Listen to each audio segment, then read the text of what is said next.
All right, we return with the fastest way to memorize all piano music, the ARM, Active Recall Memory Method, with 10 repetitions leading to a secure memory. I have made videos on this before. I teach on it all the time in shorts, in long form, in my coaching clients. However, there are a few things that I've sort of codified over the years that are not in previous videos that clarify it and give it its full value. So the basic idea, you're alternating between L, which is looking at the sheet music, and M, which is memory. So attempting to play by memory only. So I can say at score here. The way I avoid looking at the score, because it's always a temptation, is I just flip it around. So if I'm, for example, playing for 2 measures, and I do these 2, even if I try and look away, if I have a problem, it's human nature to want to get out of that problem as fast as possible. So I'm going to look my eyes here as soon as I can't find that chord. So just turn the sheet music around or flip to a different page. So it's not even a temptation. That's how you avoid the memory aspect. So flip page. Okay, now you're alternating between the 2. So the number is the number of reps. Always, it's just 1 that you're looking at the sheet music. And you increase the number that you're doing memorized. The reason for this is because we ultimately need more memory than we need looking. We need more real practice than training wheels practice. So if you imagine riding a bike, right? Then that bike is, at first, you're not going to balance on it at all. Once you get used to that, then training wheels not only do they stop helping you, but they actually get in your way, because if you can only ride with training wheels, then what happens is you don't actually understand gravity and how to adjust your body for it.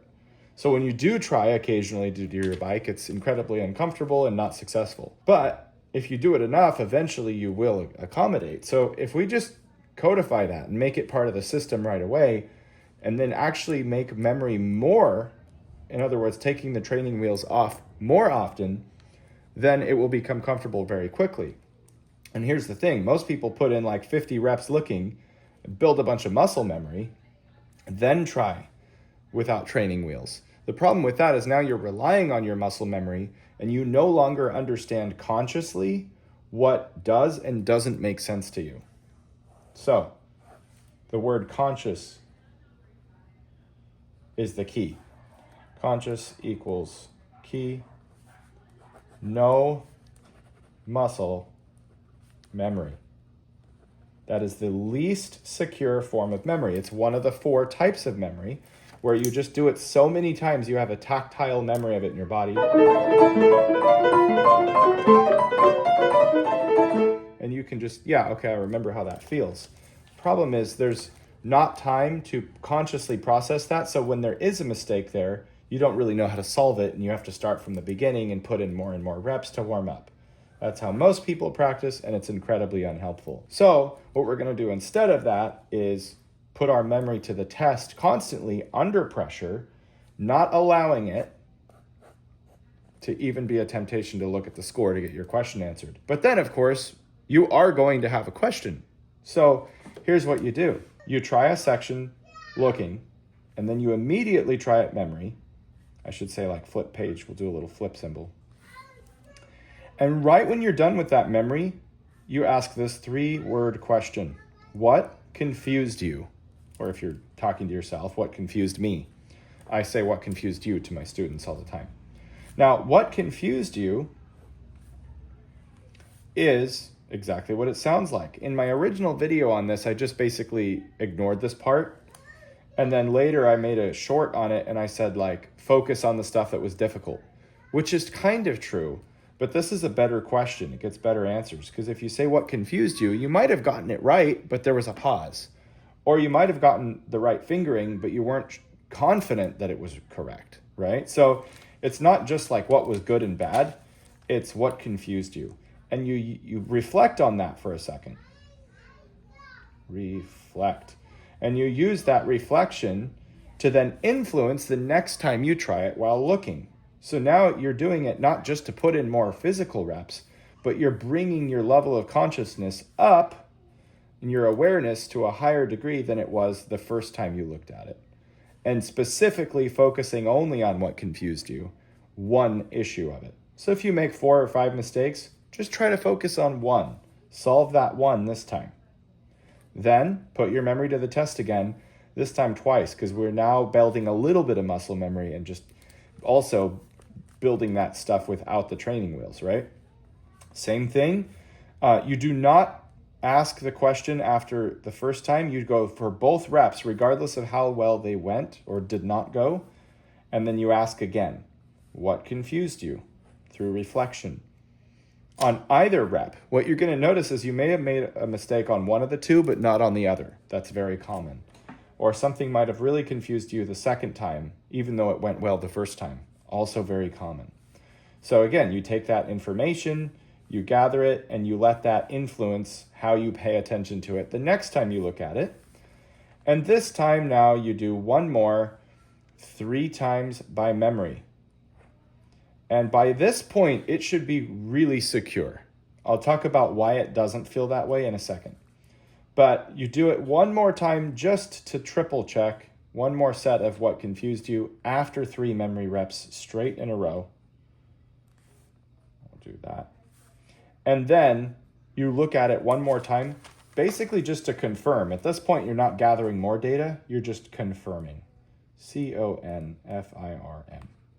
Boom. So, if it didn't go well, failure in this method is only related to 2 things.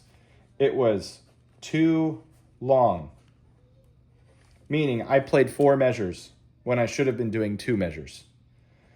And too long is not at a certain amount. Too long is more than you can possibly understand in 1 rep. So if you're doing 2 measures and you make 1 mistake, that's not too long because it's only one thing to focus on. If you're playing 1 measure, but you make 6 mistakes, that is too long because that's too many things to try and focus on when you try it the next time. So what you're looking for is 1 to 3 errors or confusion spots. Confusion spots. And when you get that, then you can confidently move on and actually build on that the next time. So the solution to that is that. Too long would be 4 or more confusion spots. Like that, okay? That's like the main reason right there. The other potential reason is you're just going too fast. Maybe the amount was fine, but your tempo was at such a high level that it's just slipping away from your fingers. So, but don't go there unless you've narrowed down the problem first. So just then I would say slow down. Maybe. Huge maybe there. Because 9 out of 10 situations, and I've taught this provably for 9 years since it came out in 2016 on my YouTube. I've been doing it for longer than that, but I've done it for myself and taught it to literally well over 100 students by now. And it helps every single one of them. 9 out of 10 situations, it's not because they're too fast. It's because they took too long of a chunk. And then if let's say we tried 4 measures, then I'll just say, okay, we're going to start the ground up. Redo the process, but just do half of that. 2 measures. And then you do each set of 2 individually and you put them together. Then you can do 4 without much error. You can do 8 without much error. 16. So endurance comes once understanding works at the individual cell level. So, super fast recap. I try it with the information in front of me. I then try it without the information in front of me. I reflect on what was confusing, and I keep doing that process over and over, increasing the amount of memory. So I'm building muscle memory with conscious awareness, increasingly getting more difficult and more secure each time. If you have any questions on this, feel free to let me know. The best way to contact me is through my Key Learners Piano Club, where I answer questions like this 3 times a week in live calls, and we go over strategies, and actually I help you to build these things out in your own playing. So, hope you enjoyed. Good luck. See you next time.